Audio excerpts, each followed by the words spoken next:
नमस्कार। महानगरों की बड़ी खबर दिखाने वाले इस बुलेटिन में आपका स्वागत है। आज सबसे पहले बात दिल्ली की होगी। दिल्ली में लगातार बढ़ रहे सबसे बड़े खतरे की बात होगी। अगर आप दिल्ली में रहते हैं या फिर दिल्ली की खबरों पर आपकी नजर है तो आज दिल्ली से जुड़ी सबसे बड़ी खबर कोरोना है। कोरोना के लगातार बढ़ते संक्रमण से केंद्र और राज्य सरकार ने मिलकर लड़ने का फैसला किया है। इसके लिए कदम उठाए जा रहे हैं। गृहमंत्री अमित शाह की अगुवाई में 48 घंटे में 3 बार बैठक हो चुकी है। सरकार दिल्ली को बचाने के लिए हर कदम उठाने के लिए तैयार है। हम आपको रिपोर्ट दिखाते हैं जिससे आप ये समझ पाएंगे कि दिल्ली को कोरोना मुक्त करने के लिए क्या क्या किया जा रहा है।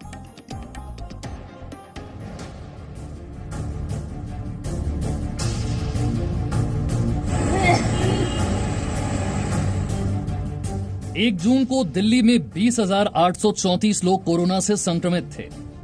आज 15 जून को 41,182 दिल्ली वाले संक्रमित हो चुके हैं। सिर्फ 15 दिनों में दिल्ली में संक्रमित मरीजों की संख्या 2 गुना बढ़ गई। समझिए ये सिर्फ आंकड़े नहीं, चिंता की वो लकीरें जो दिल्ली सरकार से लेकर केंद्र सरकार तक को परेशान कर रही हैं। और इसीलिए अब दिल्ली को संक्रमण से बचाने की जिम्मेदारी खुद गृहमंत्री अमित शाह ने ली है। आज गृहमंत्री अमित शाह खुद अस्पताल पहुंचे, डॉक्टरों और अस्पताल कर्मियों से सारी जानकारी ली। दिल्ली के लोकनायक जयप्रकाश अस्पताल में उन्होंने अस्पताल कर्मियों से मुलाकात कर ये भरोसा भी दिलाया कि आने वाले दिनों में हालात बेहतर होंगे। खुद से अस्पताल कर्मियों को निर्देश भी दिए। इससे पहले अमित शाह 2 दिनों में 3 बैठक कर चुके हैं। कल सबसे पहले वो दिल्ली के मुख्यमंत्री अरविंद केजरीवाल और उपराज्यपाल अनिल बैजल से मिले। उसके बाद उन्होंने दिल्ली के तीनों नगर निगम के मेयर और अधिकारियों के साथ बैठक की। आज उन्होंने दिल्ली के सभी राजनीतिक दलों के साथ मुलाकात की। कुल मिलाकर इन 3 बैठकों के बाद सरकार ने भरोसा दिया कि अब कोरोना पर राजनीति नहीं बल्कि समाधान होगा और इसके लिए अब बड़े फैसले हो रहे हैं। आज के 5 बड़े फैसले समझिए। पहला फैसला, 20 जून से हर दिन 18,000 लोगों का कोरोना टेस्ट होगा। दूसरा फैसला, आधी कीमत पर कोरोना की जांच की तैयारी की जा रही है। तीसरा फैसला, निजी अस्पताल में इलाज की फीस तय होगी। चौथा फैसला, दिल्ली को 500 रेलवे आइसोलेशन कोच मिलेंगे। पांचवा फैसला, केंद्र सरकार के अस्पताल में 2,000 बिस्तर होंगे। केंद्र सरकार के इन फैसलों में दिल्ली सरकार भी साथ है। केंद्र सरकार भी दिल्ली सरकार भी सब मिलकर काम करेंगे। कोरोना की जो लड़ाई है सबने मिलकर लड़ा। जो टेस्टिंग की फैसिलिटीज हैं और केंद्र सरकार की ज्यादातर लैब्स हैं, बड़ी बड़ी लैब्स हैं, और वो लैब्स को हमारे को फैसिलिटीज एक्सटेंड कर रहे हैं, तो टेस्टिंग को जल्द से जल्द बढ़ाया जाएगा। सरकार की मौजूदा कोशिशों को देखते हुए उम्मीद कर सकते हैं कि आने वाले दिनों में दिल्ली कोरोना से बेहतर तरीके से लड़ेगी। वरुण भसीन, जी मीडिया, दिल्ली। तो दिल्ली के अस्पतालों में बिस्तरों की कमी को देखते हुए अब रेलवे आइसोलेशन कोच की व्यवस्था की गई है। इसके लिए फैसला किया गया है कि दिल्ली में आनंद विहार रेलवे स्टेशन से ट्रेन नहीं चलेगी। आनंद विहार से चलने वाली सभी ट्रेनें पुरानी दिल्ली रेलवे स्टेशन से चलेंगी। आनंद विहार रेलवे स्टेशन पर कोरोना मरीजों के लिए आइसोलेशन कोच लगाए जा रहे हैं, जहां कोरोना के मरीजों का इलाज किया जाएगा। क्या है पूरी खबर, इसे समझने के लिए वरुण भसीन की रिपोर्ट देखिए। दिल्ली में कोरोना के मामले लगातार तेजी से बढ़ते जा रहे हैं और उसी तेजी में फिलहाल दिल्ली सरकार के सामने जो सबसे बड़ा टास्क है वो है कि उन मरीजों को बेड उपलब्ध कराना। और इसी के लिए फिलहाल केंद्र सरकार ने यानी कि रेलवे की तरफ से 500 रेलवे के कोचेस दिए जाएंगे दिल्ली को, जिससे कि जो आइसोलेशन बेड है उनकी संख्या बढ़ सके। अभी इस वक्त मैं आनंद विहार रेलवे स्टेशन पे मौजूद हूं दिल्ली के, जहां पर फिलहाल ये सुविधा शुरू होने वाली है। 16 जून से फिलहाल यहां पर वो कोचेस यानी कि वो आइसोलेशन बेड की तैयारी की जाएगी। वो आइसोलेशन बेड्स जो कोरोना के मरीजों के लिए इलाज करेंगे, लगातार वही वैसा ही इलाज इन रेलवे के कोचेस में मिलेगा जो उनको अस्पतालों में मिल रहा था। मामले लगातार बढ़ रहे हैं और अब ये बेहद जरूरी है कि जो संख्या में फिलहाल कोरोना के मरीज जितनी तेजी से बढ़ रहे हैं उतनी ही तेजी से हमें बेड्स की भी जरूरत है। और सिर्फ उनके लिए ये बुक हो चुका है जो कि आइसोलेशन वार्ड यानी कि आइसोलेशन डिब्बे, अब जो आप कह सकते हैं। फिलहाल आनंद विहार से कोई भी ट्रेन नहीं चलेगी और अब सिर्फ यहां पर कोरोना के मरीजों का इलाज होगा, उनके लिए बेड उपलब्ध कराया जाएगा। और सेम वही इलाज के लिए अब फिलहाल जो अस्पतालों में बेड खोजते थे लोग, वो ये कोचेस कहीं ना कहीं अब मदद करने वाले हैं। और इन 500 कोचेस के आने के बाद दिल्ली में जो बेड की संख्या है वो 8,000 के आसपास पहुंच जाएगी, जिससे कि जो बढ़ने वाले मामले हैं, जो बहुत सी रिपोर्ट्स हैं, उनमें मदद मिल पाएगी अब दिल्ली को। आनंद विहार रेलवे स्टेशन से वरुण भसीन, जी मीडिया। वहीं कोरोना पर केंद्र और राज्य का संयुक्त अभियान चल रहा है, तो आप ये जानना चाहेंगे कि आखिर एक्शन क्या है। हम आपको बताते हैं कि सबसे पहले आपको कल पे जाना होगा, यानी कि कल हुआ क्या था ये देखिए। गृहमंत्री अमित शाह ने 2 बैठकें की। पहली बैठक मुख्यमंत्री राज्यपाल के साथ, दूसरी बैठक 3 नगर निगमों के साथ। इसके बाद इलाज और टेस्ट पर पॉल कमेटी गठित की गई। कल के बाद अमित शाह आज फिर एक्शन में दिखे। दिल्ली में कोरोना संक्रमण पर अमित शाह ने सर्वदलीय बैठक की, जिसमें आप, बीएसपी, कांग्रेस, बीजेपी ने भी सुझाव मांगे। तमाम पार्टियों ने सुझाव दिए। अमित शाह ने उसके बाद एलएनजेपी अस्पताल का दौरा किया। अब कल क्या होने वाला है उसका भी आप घटनाक्रम देख लीजिए, क्योंकि पीएम मोदी की मुख्यमंत्रियों के साथ वीडियो कॉन्फ्रेंसिंग में बैठक होनी है।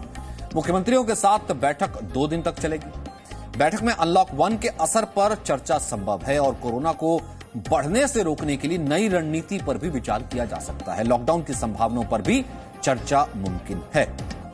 रवि त्रिपाठी इस वक्त मेरे सहयोगी हमारे साथ मौजूद हैं। रवि, हम कल की बैठकों को, आज की बैठक और कल होने वाली प्रधानमंत्री की बैठकों को एक साथ मिलाकर के देखते हैं। कहीं ना कहीं ये अमित शाह जो कि सेनापति के तौर पर निकले हैं कि क्या रणनीति होनी चाहिए, तमाम ब्रीफ उन्होंने लिया है। कल प्रधानमंत्री मुख्यमंत्रियों से मिलेंगे, यानी कि दिल्ली को बचाने की पूरी तैयारी है। आगे क्या स्ट्रेटजी हो सकती कल के बाद? देखिए, जो अभी तक बैठक चल रही थी दिल्ली में, वो दिल्ली को बचाने के लिए थी, क्योंकि खास तौर पे अमित शाह ने जो कल बैठक की उसमें दिल्ली के मुख्यमंत्री थे, दिल्ली के एलजी थे, दिल्ली के तमाम अधिकारी थे, केंद्रीय स्वास्थ्य मंत्री थे और तमाम लोग थे। शाम को जो बैठक हुई उसमें मेयर के साथ बैठक हुई, दिल्ली के नगर निगम के जो अधिकारी थे, चाहे मेयर थे, उनके साथ बैठक हुई। आज भी सर्वदलीय बैठक बुलाकर दिल्ली के जो सभी पॉलिटिकल पार्टीज हैं, जिनका कोई रोल नहीं है, अभी सत्ता में नहीं शामिल है, चाहे दिल्ली की सत्ता हो चाहे नगर निगम की सत्ता, उनको बुलाकर, कांग्रेस हो चाहे बीएसपी, उनको बुलाकर बातचीत करना और उनको भरोसे में लेना कि आप सबको मिलकर काम करना है। जो भी अपने आपके कार्यकर्ता हैं उनके जरिए आप लोगों की सहायता करें, ये काम हुआ है। और इसके साथ साथ अभी एक इंपॉर्टेंट खबर आई है कि अमित शाह ने जो औचक निरीक्षण किया है एलएनजेपी हॉस्पिटल में जाकर, उसमें 3 बड़े निर्देश दिए गए हैं। 3 बड़े निर्देश आपको जानना जरूरी है और जनता को भी समझना जरूरी है। उन्होंने सबसे पहले ये कहा है कि दिल्ली के सभी जो अस्पताल हैं, कोरोना के जो अस्पताल हैं जिसमें कोविड का इलाज चल रहा है, वहां सीसीटीवी कैमरे लगाए जाए उन कमरों में जहां कोरोना के मरीजों का इलाज चल रहा है, तो कि उनकी समस्या को जाना जाए, समझा जाए। जो दिक्कतें आ रही है, तमाम तरह की शिकायतें आ रही है कि कोरोना के मरीजों के डेथ बॉडी जो है उसके साथ उनका इलाज चल रहा है, उनका सही इलाज नहीं चल रहा है, इस तरह की शिकायतों को दूर करने के लिए सीसीटीवी कैमरे पूरे दिल्ली में जितने हॉस्पिटल्स हैं उसमें लगाए जाएंगे। दूसरी चीज कहा गया है, अमित शाह ने आदेश दिया है कि जो खाने पीने की व्यवस्था है, जो कैंटीन की व्यवस्था कमी है, उसके लिए पैरेलल अरेंजमेंट किया जाए। हर हॉस्पिटल में खाने पीने की व्यवस्था की कमी ना हो, इसके लिए पैरेलल कैंटीन कहीं एस्टेब्लिश किया जाए और उन सबको मुहैया कराया जाए, चाहे मरीज हो चाहे डॉक्टर हो, सबके लिए खाने पीने की व्यवस्था का अलग से इंतजाम किया जाए। और तीसरी सबसे बड़ी बात यह है कि जो नर्सेज और डॉक्टर्स हैं, जिनके साथ कई जगह मारपीट हो जा रही है, चाहे जिनमें भी कहीं ना कहीं कोरोना के केसेज पाए जा रहे हैं, जिसकी वजह से वो लोग कहीं ना कहीं डिप्रेशन में जा रहे हैं, तो उस डिप्रेशन को दूर करने के लिए उनका साइको सोशल ट्रीटमेंट कराने की बात की है। तो 3 बड़ी इंपॉर्टेंट बात आज हुई है। और कल की बात जहां तक बात कर रहे हैं आप, तो कल 21 राज्यों के साथ बैठक की जाएगी, प्रधानमंत्री करेंगे और परसों करेंगे, जिसमें दिल्ली, महाराष्ट्र, खासतौर पर तमिलनाडु, बिहार, ऐसे स्टेट जो सबसे इंपॉर्टेंट स्टेट हैं, क्योंकि उनकी बैठक परसों होने वाली है। इसलिए फोकस जो है 2 सबसे बड़े महानगर, एक देश की राजधानी, दूसरा मुंबई, उसको लेकर के, क्योंकि सरकार ने भी अब ये ठान लिया है, जिस तरीके से कल के एफर्ट, आज के एफर्ट और फिर उसके बाद जो कल और परसों वीडियो कॉन्फ्रेंसिंग होनी है, कि आगे जो है किस तरीके का हॉटस्पॉट या इन दोनों बड़े शहरों को कैसे कंट्रोल किया जाए। तो सरकार, रवि आप बने रहिए, क्योंकि सरकार की कोशिशों के बारे में तो हमने आपको बताया, लेकिन मौजूदा हालात क्या है ये भी आपको समझना होगा। हमारे संवाददाता वरुण भसीन की एक रिपोर्ट आपको दिखाते हैं। इस रिपोर्ट के जरिए आप ये समझ पाएंगे कि दिल्ली के अस्पतालों में हकीकत क्या है। दिल्ली में सरकार एक्शन में तो आ गई है, लेकिन जब तक इस एक्शन का असर दिखेगा, शायद बहुत लोग बहुत कुछ खो चुके होंगे।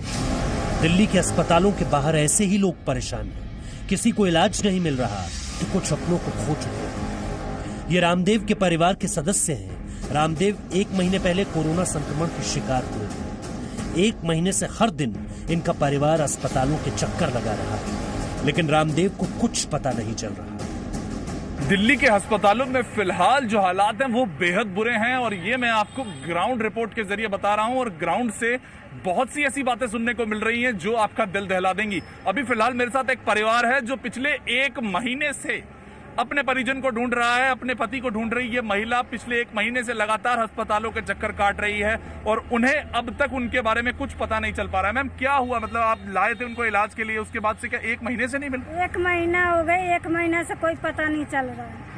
रोज यहाँ चक्कर, 1 हफ्ते से रोज चक्कर काट रहे हैं, कह रहे आज मिलेगा कल मिलेगा, वहाँ है 2 नंबर गेट पर दौड़ो, 4 नंबर गेट पर दौड़ो, यही चक्कर रोज लगता है, कोई सुनवाई नहीं लेता है। उनके छोटे छोटे बच्चे भी इस वक्त हैं उनके साथ, उनसे भी देखिए वो भी इंतजार कर रहे हैं कि 1 महीने से बहुत से अस्पतालों के चक्कर काट चुके हैं। आपको शुरू में क्या कहा था, शुरू में कहाँ एडमिट किया गया था उनको? शुरू में बताया था कि उन्हें सुल्तानपुरी के सेंटर में भेजा जाएगा, लेकिन वहाँ पे फिर भेज दिया और वहाँ से हम लोग पता करे तो उधर ही से उल्टा कॉल आता है और हमसे पूछा जाता है कि आपके पापा कैसे हैं, आपके फ्लोर के लोग कैसे हैं। अब हमें ही कोई इन्फॉर्मेशन नहीं मिले तो हम क्या बताएंगे। दिल्ली के रमेश भी व्यवस्था से कुछ ऐसे ही परेशान हैं। रमेश की पत्नी राजकुमारी कोरोना संक्रमित होने के बाद LNJP अस्पताल में भर्ती हुई थी। पत्नी को अस्पताल में भर्ती कराने के बाद उन्होंने सोचा था कि अब उनकी मुश्किल कम होगी, लेकिन ऐसा हुआ नहीं। दिल्ली में फिलहाल अभी कोरोना के मामले लगातार बढ़ रहे हैं और लोगों की परेशानी भी उसी ग्राफ की तरह बढ़ती जा रही है तेजी से। गार्ड से लेकर डॉक्टर से लेकर नर्स डॉक्टर कोई नहीं सुन रहा। 3 दिन हो गए हम परेशान होते होते।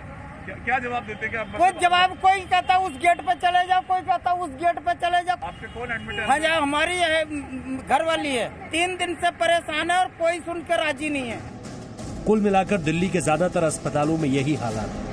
संक्रमण के बढ़ते मामलों को लेकर आप इसे खतरनाक कह सकते हैं। वरुण भसीन, जी मीडिया, दिल्ली। तो अब ये देखिए कि दिल्ली में कोरोना की रफ्तार बढ़ रही है, सरकार बड़े और कड़े फैसले ले रही है। सवाल यह भी है कि क्या दिल्ली में शुरुआत से ही इतने मामले थे या मामले अब ज्यादा बढ़ गए? आपको ग्राफिक दिखाते हैं, आप पूरी क्रोनोलॉजी देखिए किस तरीके से मामले बढ़े हैं। लॉकडाउन से पहले दिल्ली में सिर्फ 31 मरीज थे। ये मामले 1 मार्च से 24 मार्च के दौरान आए थे। लॉकडाउन 68 दिन लागू रहा और इसमें मामले बढ़कर 19,813 हो गए। लॉकडाउन के बाद यानी अनलॉक 1 में सिर्फ 14 दिन में 21,369 मामले सामने आए हैं। सवाल यह उठता है कि क्या लॉकडाउन खोलना दिल्ली के लिए खतरनाक है?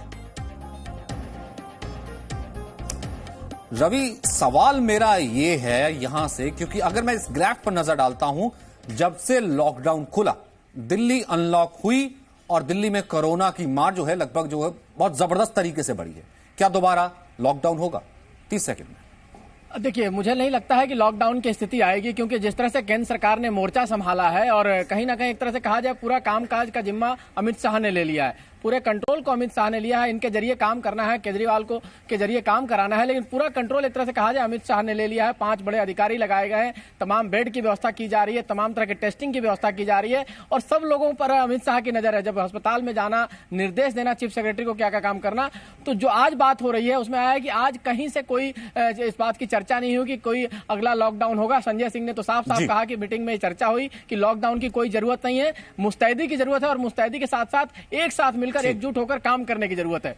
बहुत बहुत शुक्रिया रवि इस बातचीत के लिए। हालांकि अरविंद केजरीवाल ने भी ट्वीट किया कि लॉकडाउन आगे नहीं लगेगा, ये सिर्फ जो है महज एक खबर है जो है, लेकिन क्या लॉकडाउन लगेगा नहीं लगेगा दिल्ली वाले इस पर जो है वो डिसाइड करेंगे, क्योंकि लॉकडाउन जब से खुला तब से कहीं ना कहीं मामले इस पर आगे बढ़े हैं।